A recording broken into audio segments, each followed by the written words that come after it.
Nah, sekarang ayo kita bahas terakhir, kita berhenti di sini. Ya Rasulullah, kami sudah siap berdiri. Kalau kata Nabi berdiri, ya. Kita bertanya lagi, bagaimana cara berdirinya? Baik. Kan macam-macam ini ya.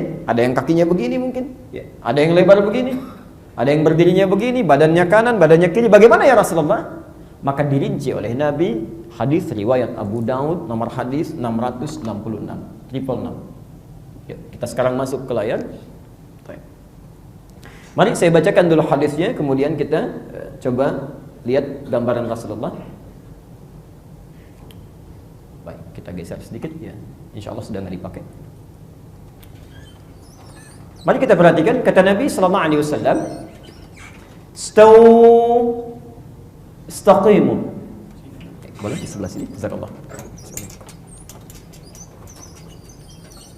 Hadis Muslim nomor hadis 1893. Man dalla ala khairin, siapa yang menunjukkan, membantu, memfasilitasi pada kebaikan, falahu ajruhu mithla ajri fa'ilihi, maka dia akan dapat pahala yang sama dengan yang menggunakan kebaikan itu.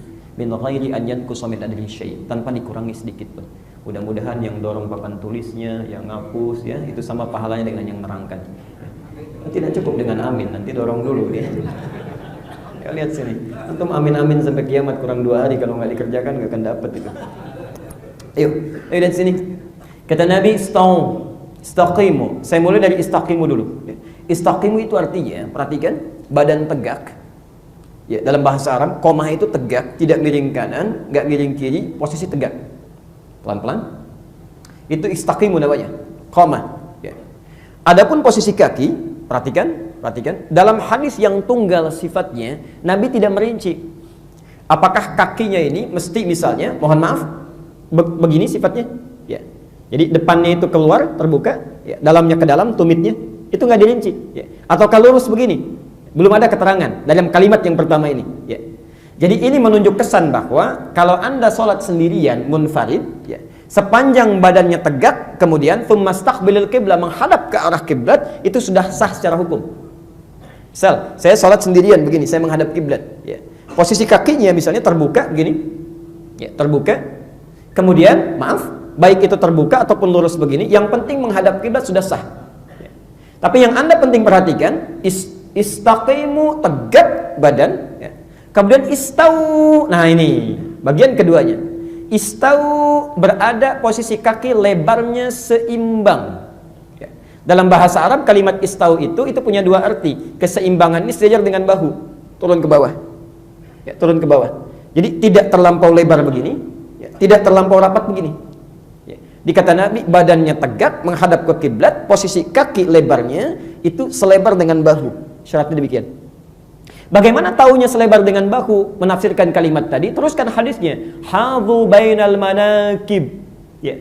Jadikan engkau saat berdiri itu, ya, bahu-bahumu akan sejajar kalau istaunya benar. Kalau istaunya benar. Di posisi kaki yang pertama, maaf, lebar, tidak terlampau lebar begini, tidak terlampau lapat, kemudian ya, sejajar dengan bahunya. Ya. Dari atas kalau ditarik, ya, sejajar dengan bahu, turunkan ke bawah, kira-kira lebarnya seginilah kalau saya. Ya. Jelas di sini? Saya teruskan dulu. Karena kalimat ini menggunakan bentuk jama', istau, ya, kemudian istaqimu, wa hadhu bainal manakib, maka menjadi berubah caranya. Saya tidak bawa laser pointer. Perhatikan. Istau, sejajar, terbuka lebar, dan rapat. Rapat satu dengan yang lainnya. Nah, bagaimana cara rapatnya? Mari kita lihat praktek Nabi-nya. Ternyata saat Nabi meminta merapatkan, satu, kita lihat dulu, lurus, posisi rapatnya dalam keadaan lurus. Ya. Makanya sering diterjemahkan rapat dan luruskan. Tapi ternyata yang menarik, yang lurus itu bukan jemari bagian depan, tapi tumit bagian belakang. Nih. Ya. Kalau tumitnya diluruskan, konsekuensinya pasti bahunya akan sejajar. Yang tadi itu. Ya. Jadi kalau tumit anda lurus, lebarnya sesuai, ini pasti akan sejajar bahunya dan akan rapat atasnya. Tapi sebaliknya, kalau kaki bagian depan yang dirapatkan, jemarinya yang lurus, jajar dengan karpet misalnya, mohon maaf, itu pasti bahunya akan bengkok itu, ya, tidak akan lurus, tidak akan sejajar. Ya. Karena posisi kaki, maaf, ya, kadang-kadang macam-macam ukurannya, ada yang 39, ada yang 41, saya, ada 40. Kalau antum luruskan bagian depannya yang di sini, itu bahunya otomatis akan bengkok. Ya. Karena itulah Nabi saking ketatnya dalam kalimat istau istaqimu ini, perhatikan Rasulullah SAW sampai beliau jalan itu. Pertama bikin garis pakai pedang. Ini saya ilustrasikan. Ya. Nabi membuat garis pakai pedang, digaris oleh beliau. Lalu sahabat diminta berdiri lurus di situ. Ya. Tapi ini jangan dibaca tekstual ya. Anda jadi imam bawa pedang dulu misalnya digaris begini, tidak. Maksudnya itu kalau belum ada garisnya. Kalau di sini sudah ada garisnya di karpet, maka tinggal menyesuaikan. Ini sudah ada garis nih. Ya. Ini bukan jemari yang diluruskan di depan, bukan. Tumit yang diluruskan di garis bagian belakangnya. Ya. Jelas sampai sini? Nah, selanjutnya saya percepat. Posisi lebar kaki yang arahnya tadinya begini, ya. Kata para ulama, kalau ini kemudian kita rapatkan kaki bagian depan posisi seperti ini, maka dua hal akan terjadi. Ya. Yang pertama, kemungkinan bahu kurang rapat. Ya. Padahal Nabi meminta di hadis lain untuk merapatkan. Al-Bukhari nomor hadis 618. Ya. Perhatikan kata Nabi ya. Saya percepat saja. Apabila seseorang berada dalam solatnya, maka setan akan masuk ke celah-celah dalam solatnya. Fayaqulu, maka dia kemudian akan berkata. Perhatikan kata setan. Uzkur kada. Ingat ini, ingat itu. Makanya Anda jangan kaget kalau setelah takbir misalnya Allahu Akbar, yang tidak diingat bisa masuk kepala kita. Yang lupa bisa jadi ingat, yang ingat jadi lupa, bisa terjadi itu. Tadinya nggak mikir, tapi ketika kita bertakbir Allahu Akbar itu masuk semua. Tadi apa yang belum ditandatangan, kunci mobil ada di mana, arisan belum dapat tanggal berapa, semua masuk. Ujung hadisnya perhatikan, hatta la yash'ural musalli kam raka'atan yusalli, sampai orang sholat tidak sadar berapa rakaat sedang menunaikan sholatnya. Hadisnya sahih. Saya belum tanya sudah pada ngangguk, berarti pengalaman itu. Karena itu, perhatikan, saya teruskan. Karena itu posisi kaki diatur lagi di ujung hadis. Abu Daud nomor hadis 666. Lihat ujung hadisnya. Wala tadharu furjatin lisyaitan. Kalau Anda sudah bagus berdirinya, siap merapatkan, ini sudah diluruskan, kata Nabi, lurusnya kaki kita dan bahu itu jangan biarkan ada celah kecil setan masuk. Ingat ya, ada halal, ada furjat, itu lain. Kalau halal itu longgar begini. Kalau furjat itu ditempelkan tapi masih ada celah. Sekarang saya tunjukkan misal. Afwan, bisa cepat saja ke depan. 3 orang, cepat saja. 1, 2, 1 lagi, 3. Mohon DKM tolong dicatat, saya insya Allah akan berikan buku ya pada yang maju. Selanjutnya kalau maju lagi tidak berlaku, yang ini saja 3. Tolong Pak, depannya ikuti saya, kakinya begini, terbuka keluar. Enggak lurus begini tapi terbuka begini. Ya, time. Nah, sekarang perhatikan. Ada yang kakinya dibuka begini, ya. Kemudian menghadap kiblat, itu sah salatnya.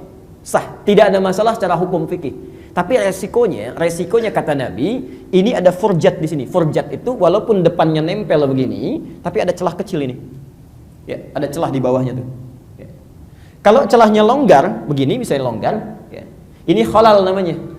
Sela-sela yang kosong. Tapi kalau antum sudah dempet tapi masih ada celah sedikit, itu furjat namanya. Kata Nabi, jangan sisakan celah sekecil apapun karena setan bisa masuk. Ya kalau ada yang sholatnya mau sama setan sih silakan saja. Misalnya setan ikut sama saya sholat, itu terserah pilihan Anda. Ya. Dan kita tidak mencela. Tapi kalau kita ingin berubah jadi lebih baik, jangan dipersalahkan juga. Ya. Nah sekarang kita lihat. Karena posisi kalau ini sudah rapat kakinya, bawahnya, tapi tidak sempurna. Resikonya bahu ada celah, di bawah ada celah. Maka kata para ulama, dari sini akan lebih baik jika posisi kaki bagian depan dan belakang itu diluruskan begini. Di depannya lurus, belakangnya lurus. Maka akan lebih sempurna cara berdirinya. Silahkan, afwan. Sekarang ikuti saya. Depannya lurus, belakangnya lurus gini Pak. Ya, mohon maaf. Lalu kita luruskan tumit bagian belakangnya. Ya. Ya, posisinya lurus kakinya, lurus sama-sama lurus. Coba lihat sebentar, pelan-pelan. Kaki depan, kaki belakang lurus begini, kemudian ditempelkan. Tumitnya luruskan dengan garis seperti gambar di muka itu ya. Ya. Coba lihat, lebih rapi ya. Celahnya lebih tertutup. Kalau Anda tidak percaya, silahkan saat sholat asar, silahkan berdiri seperti ini, Anda praktekkan. Luruskan kakinya, kaki ketemu kaki, bahu ketemu bahu. Itu Masya Allah, suasana sholat kita akan lain. Gak percaya silahkan. Akan berbeda ketika ada celah di sampingnya. Akan berbeda sama sekali. Anda bertakbir Allahu Akbar, ada kenikmatan tersendiri. Ada kenikmatan. Tapi ini pun belum selesai hadisnya. Kata Nabi, perhatikan, walayyinu biaidi ikhwanikum. Tapi serapat-rapatnya Anda jangan sampai menyebabkan tangan temanmu susah bergerak dalam takbir. Ya. Begitu didempet mau takbir susah gitu. Nah, itu persoalan tuh ya, dalam hadisnya. Baik, silakan Pak, silakan duduk. Jadinya seperti ini. Ini seperti ini. Ini yang diambil dari hadis Abu Daud nomor hadis 666. Jadi Anda luruskan, berdiri. Nah, ini sebetulnya fase pertama membentuk kekhusyuan. Jadi kalau kita sudah kondisikan seperti ini, enak ke kita ya, nyaman dalam sholatnya.